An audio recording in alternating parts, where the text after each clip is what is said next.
Février 2017, Orvault, une banlieue tranquille près de Nantes, en France. La caméra survole des rues silencieuses, bordées de maisons en briques rouges et de jardins bien entretenus.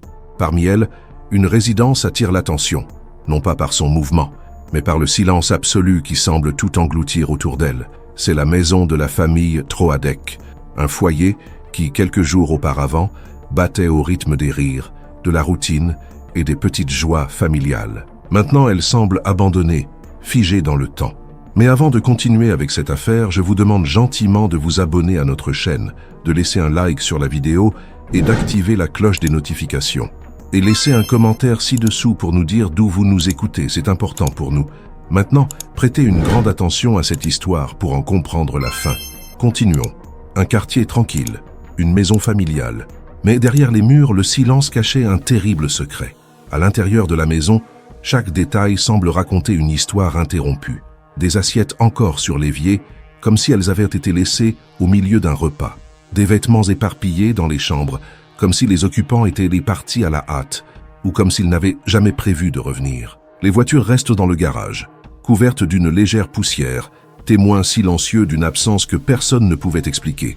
Des photos de la famille Troadec apparaissent à l'écran. Pascal et Brigitte, des parents dévoués, toujours souriants, tenant leurs enfants. Sébastien et Charlotte dans des moments de pur bonheur. Le contraste entre la vie enregistrée sur les images et le vide de la maison crée une sensation de malaise presque palpable. Il est impossible de ne pas se demander ce qui s'est passé cette nuit-là. Le silence à l'intérieur de la maison n'est pas seulement une absence de son, c'est un avertissement, un présage. Les voisins parlent de portes qui restent verrouillées, du courrier qui s'accumule et de l'étrangeté de ne pas voir les enfants jouer dans le jardin.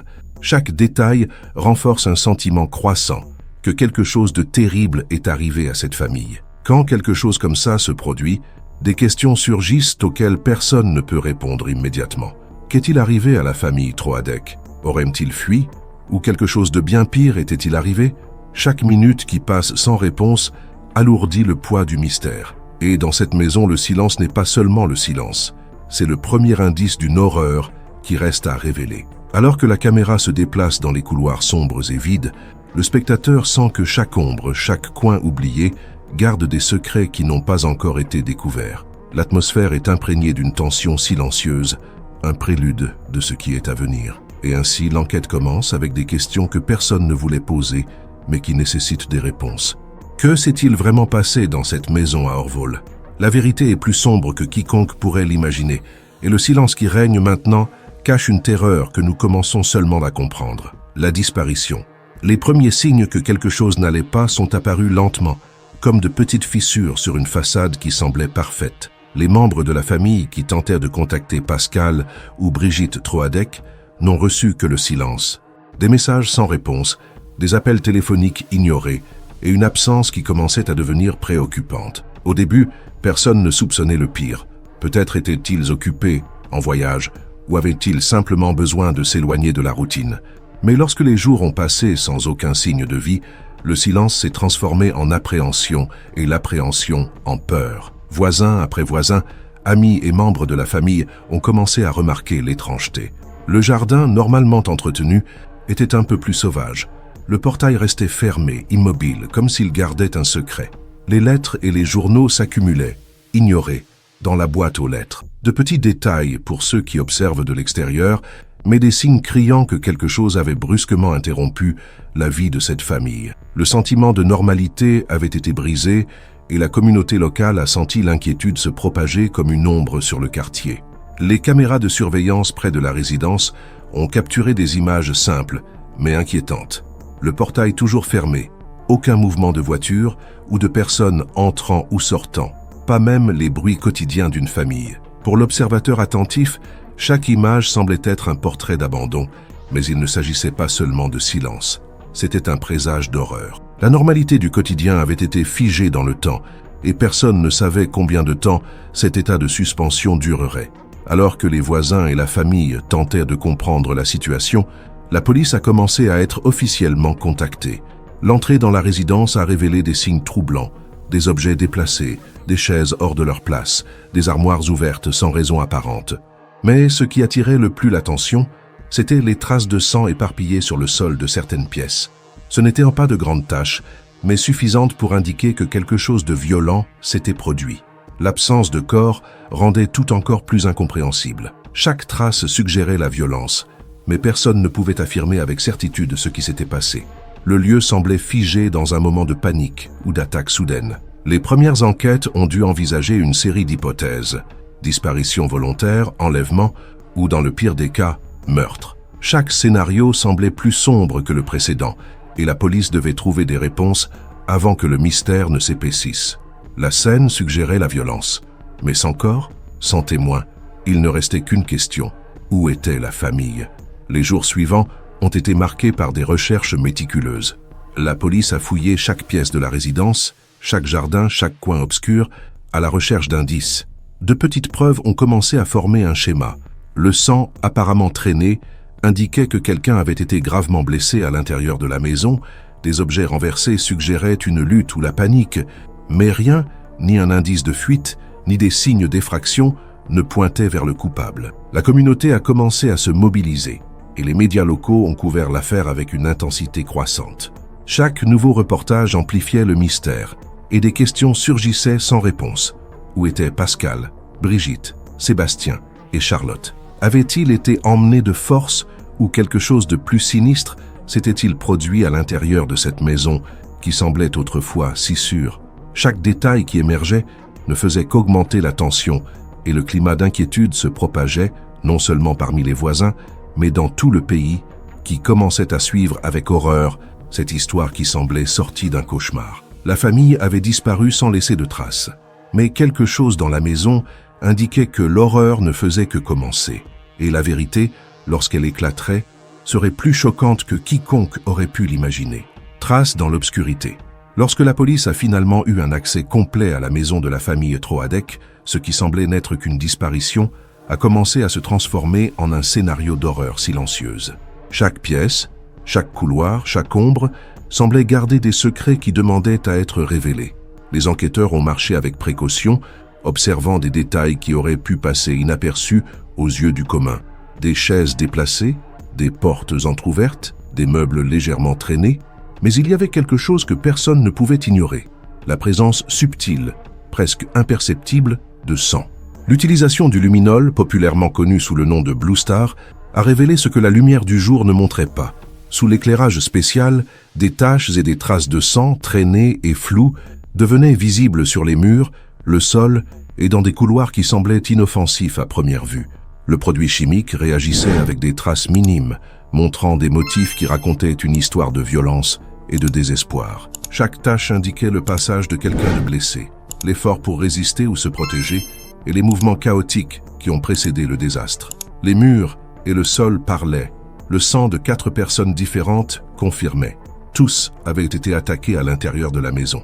La violence n'était pas seulement physique, elle était méticuleuse, calculée et cruelle. Alors que les lumières bleues et rouges clignotèrent dans les couloirs, les enquêteurs ont commencé à prélever des échantillons, à photographier chaque trace et à cartographier les traces de sang comme s'il s'agissait des pièces d'un puzzle. Des caméras au ralenti capturaient chaque mouvement des experts, chaque geste méticuleux, chaque analyse détaillée.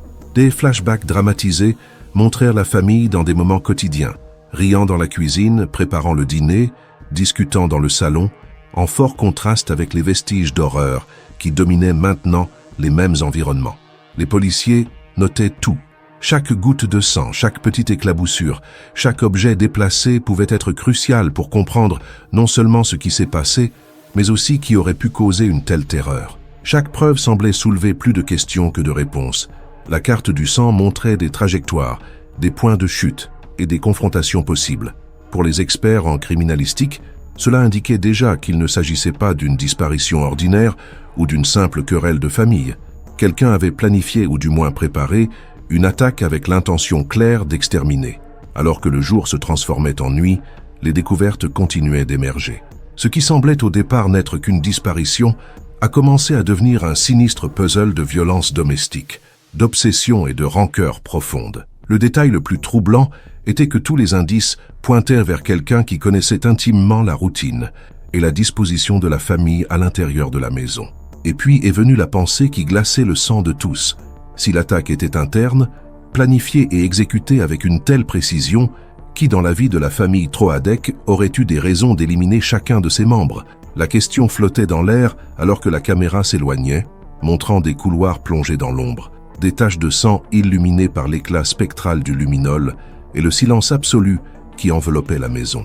Le spectateur sentait qu'il était sur le point de faire une découverte cruciale, mais ne savait pas encore qui serait responsable de cet acte d'horreur, ni comment la vérité serait révélée. Mais qui aurait eu des raisons d'éliminer une famille entière?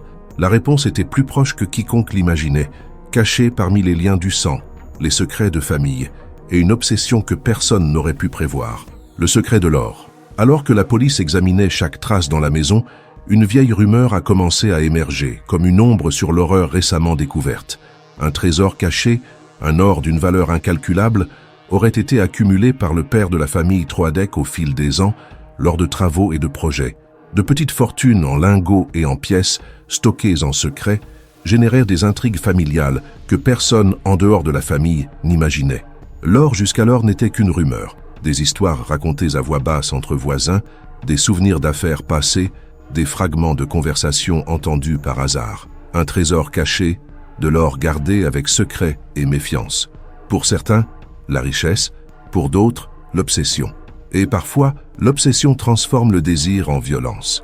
Des enquêtes ultérieures ont révélé que le prétendu or n'était pas seulement un sujet de curiosité, mais une fixation capable de ronger les relations. Les amis et la famille se souvenaient que l'obsession pour le trésor générait des discussions silencieuses, des regards méfiants et des ressentiments anciens. La rumeur de l'or a transformé de simples désaccords en motifs cachés de vengeance, et c'est dans ce contexte que la figure du principal suspect commence à émerger. Chaque indice trouvé dans la maison semblait renforcer l'idée que le crime n'était pas aléatoire. Les objets retournés, les traces de sang et l'absence de signes d'effraction indiquaient que l'auteur connaissait intimement les lieux. Plus encore, il savait exactement où chercher, comment manipuler, comment agir pour que la piste du trésor devienne une obsession suffisante pour motiver le pire. Et ainsi, le récit commence à pointer vers quelqu'un de la famille élargie. La tension monte à mesure que le spectateur réalise que le danger ne venait pas d'étrangers, mais de celui qui, en théorie, aurait dû protéger, prendre soin et aimer la famille. L'or, symbole de richesse, se transforme rapidement en catalyseur d'horreur, révélant que tous les liens du sang ne suffisent pas à empêcher la cupidité, la rancœur et la violence. Et il y avait quelqu'un obsédé par cet or, quelqu'un qui n'hésiterait pas à franchir n'importe quelle limite, mais qui serait capable d'éliminer une famille entière pour une obsession qui, pour le monde, n'était encore qu'une rumeur. Le nom du suspect.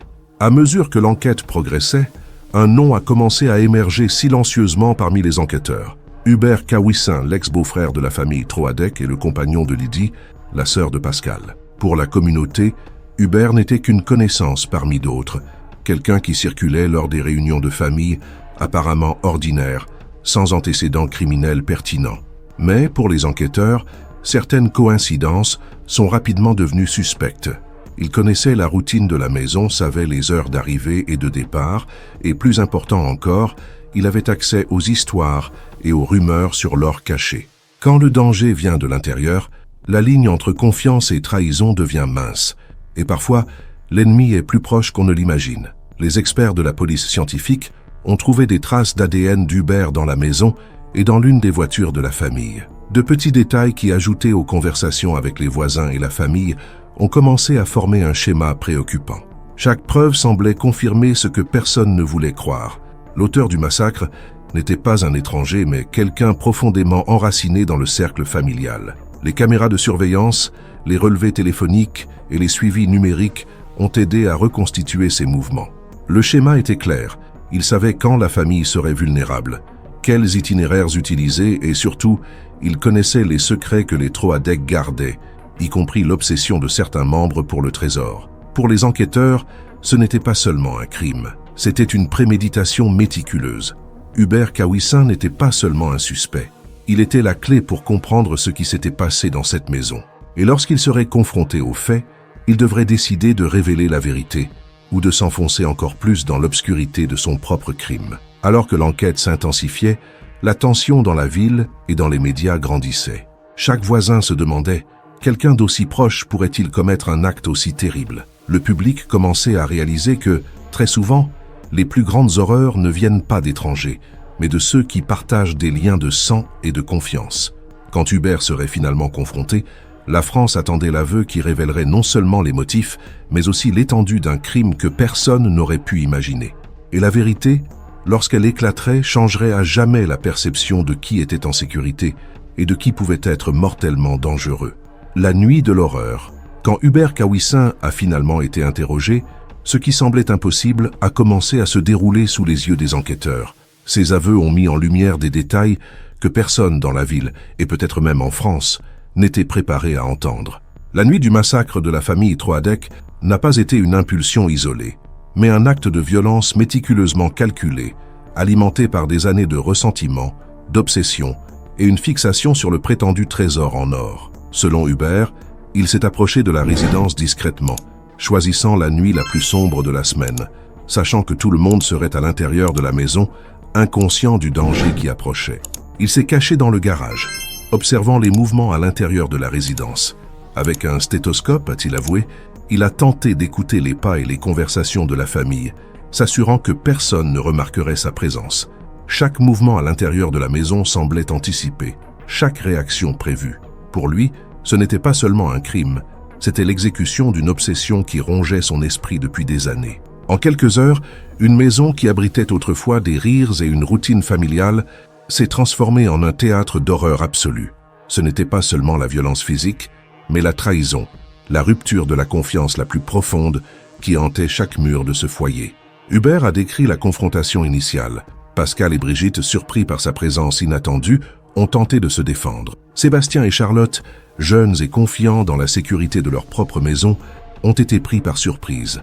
L'attaque a été rapide et brutale, exécutée avec une barre de fer qui est devenue l'instrument d'une horreur presque incroyable. Chaque cri, chaque tentative de fuite, chaque geste de résistance était maintenant enregistré dans les mémoires des enquêteurs grâce au récit détaillé d'Hubert. Il n'a pas agi au hasard. Chaque mouvement, chaque décision, chaque instant de la nuit était calculé. Et tandis que la violence se déroulait, Hubert croyait que chaque action le rapprochait de ce qu'il désirait le plus. L'or caché, la récompense d'une obsession qui avait consumé sa santé mentale. Après l'attaque, les aveux révèlent une autre couche de brutalité. Hubert a transporté les corps dans des endroits éloignés, essayant d'effacer toute trace de sa présence. La manière dont les corps ont été manipulés, le choix des lieux et le soin apporté à ne laisser aucune preuve directe révèlent un esprit froid, méthodique et en même temps paranoïaque. Il croyait que chaque étape était nécessaire pour protéger son secret et garder le trésor intact. Tandis que le récit se déroule, le spectateur ressent la tension croissante.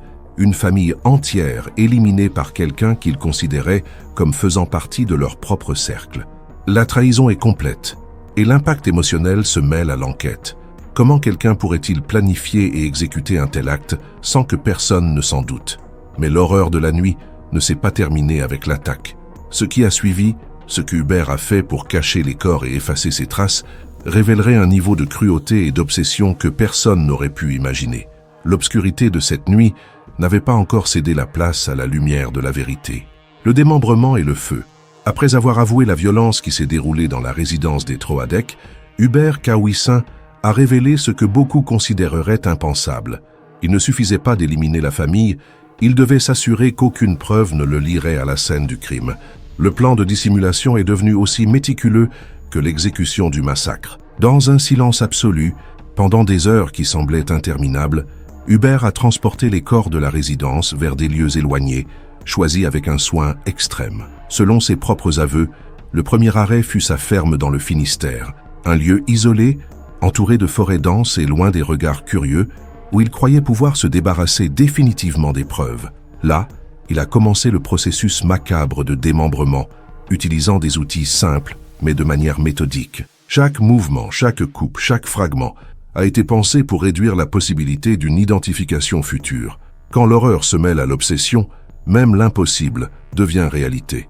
Hubert Kawissin n'a pas seulement tué, il a prévu d'effacer toute l'existence de la famille Troadec de manière presque rituelle. Pour augmenter l'impact dramatique, le récit montre des images ombragées de la ferme, de grands arbres qui bloquent la lumière de la lune et de la fumée s'élevant d'un four improvisé. Aucune violence explicite n'est montrée, seulement la suggestion, les ombres et l'atmosphère oppressante qui transmettent la gravité de l'acte. L'or qui avait motivé des années d'obsession n'a jamais été touché durant ce processus. Pour Hubert, la priorité était d'éliminer toute trace de la famille, s'assurant que l'obsession pour le trésor resterait intacte et sans témoin. Alors que l'enquête progressait, les experts ont commencé à réaliser l'étendue de la cruauté. Des fragments d'os trouvés dans des zones proches de la ferme, des cendres dispersées et des traces de feu contrôlées indiquaient que le criminel savait exactement ce qu'il faisait. Chaque tentative d'effacer les preuves était, paradoxalement, un indice pour les enquêteurs qui cherchaient à reconstituer la vérité. Aucun corps ne serait jamais retrouvé entier. Seulement des restes, des fragments, des vestiges d'une violence si calculée que l'esprit humain peine à la comprendre. Et pourtant, chaque fragment racontait une histoire, l'histoire d'une famille détruite par l'obsession, la cupidité et la trahison. Pour les enquêteurs, la découverte de ce schéma de dissimulation a été cruciale. Le mode opératoire d'Hubert, l'isolement des lieux, le démembrement et la destruction des corps ont non seulement confirmé ses aveux, mais ont aussi expliqué pourquoi les premiers indices semblaient déconnectés. C'était l'esprit de quelqu'un qui connaissait intimement la routine, les peurs et les secrets de la famille, utilisant cela à son avantage de manière froide et calculatrice. Même après avoir révélé ce qu'il avait fait, Hubert laissait des questions sans réponse. Où se trouvait exactement tout l'or? À quel point son obsession l'avait-elle transformé en assassin? Et surtout, comment une famille entière a-t-elle pu être détruite par quelqu'un en qui ils avaient pleinement confiance? Le jugement. 4 ans après la nuit qui a secoué Orvault, la France se préparait enfin à entendre la vérité devant le tribunal.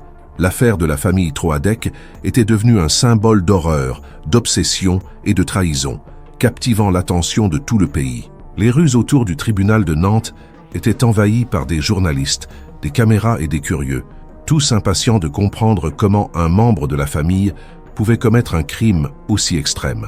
Après des années de silence, de spéculation et d'enquêtes méticuleuses, la justice serait enfin appelée à se prononcer sur la plus grande tragédie familiale qu'Orvault ait jamais connue.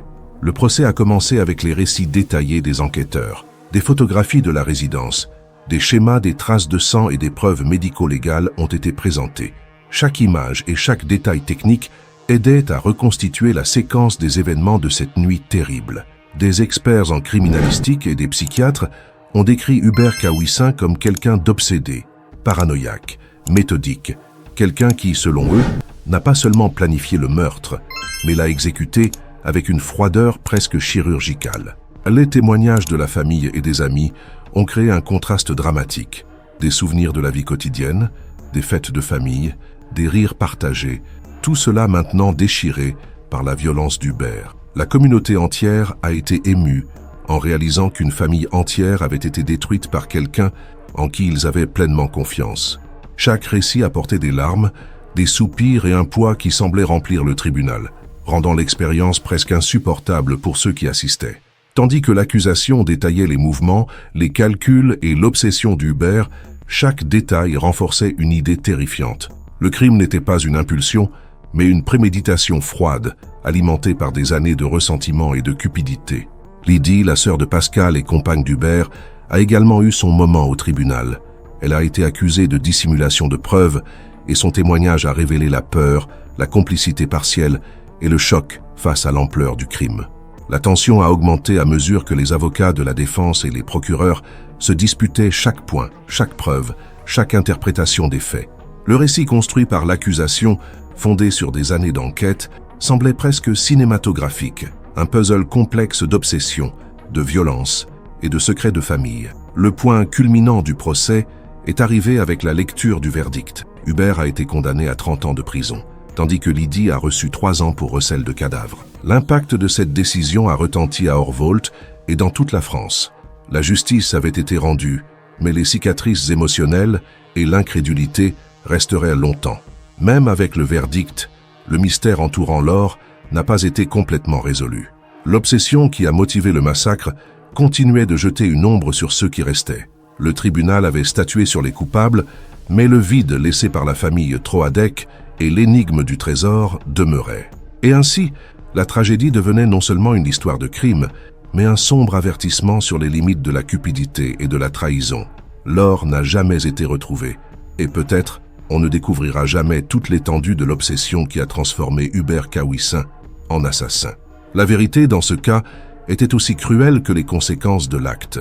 Le mystère qui demeure. Même après la condamnation d'Hubert Kawissin et l'arrestation de Lydie pour complicité, la France restait assaillie de questions auxquelles aucun verdict ne pouvait répondre complètement.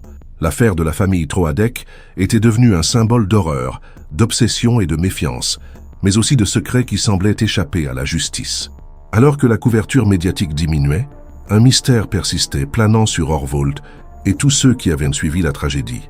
L'or n'a jamais été retrouvé. Quand le crime se mêle à la cupidité, il n'y a pas de gagnant. La justice peut punir, mais le vide laissé par ce qui a été perdu, vie, confiance et secret, reste intact. Les enquêteurs fouillaient encore les indices restants, de vieilles cartes de la propriété, des registres de coffres-forts et de petites propriétés où Hubert aurait pu cacher le trésor. Mais rien n'apparaissait. Chaque tentative de localiser l'or semblait se heurter à une barrière quasi invisible, comme si Hubert avait planifié non seulement les meurtres, mais aussi la persistance du mystère, s'assurant qu'une partie de son obsession resterait inaccessible. Pour la communauté, l'impact émotionnel était profond. Les voisins racontaient comment la tranquillité du quartier ne reviendrait jamais à ce qu'elle était. Chaque fois que quelqu'un passait devant la maison abandonnée, il sentait le poids du silence, la présence invisible de la famille perdue et le souvenir que derrière la façade de normalité, la cupidité humaine pouvait mener à des horreurs inimaginables. Certains crimes se terminent par un verdict, d'autres par des questions. Des questions sur la nature humaine, sur la ligne entre obsession et destruction, sur comment quelqu'un qui semblait ordinaire a pu devenir responsable de tant de souffrances. Pour les historiens du crime, l'affaire Troadec est devenue une étude de psychologie, de motivation et de préméditation.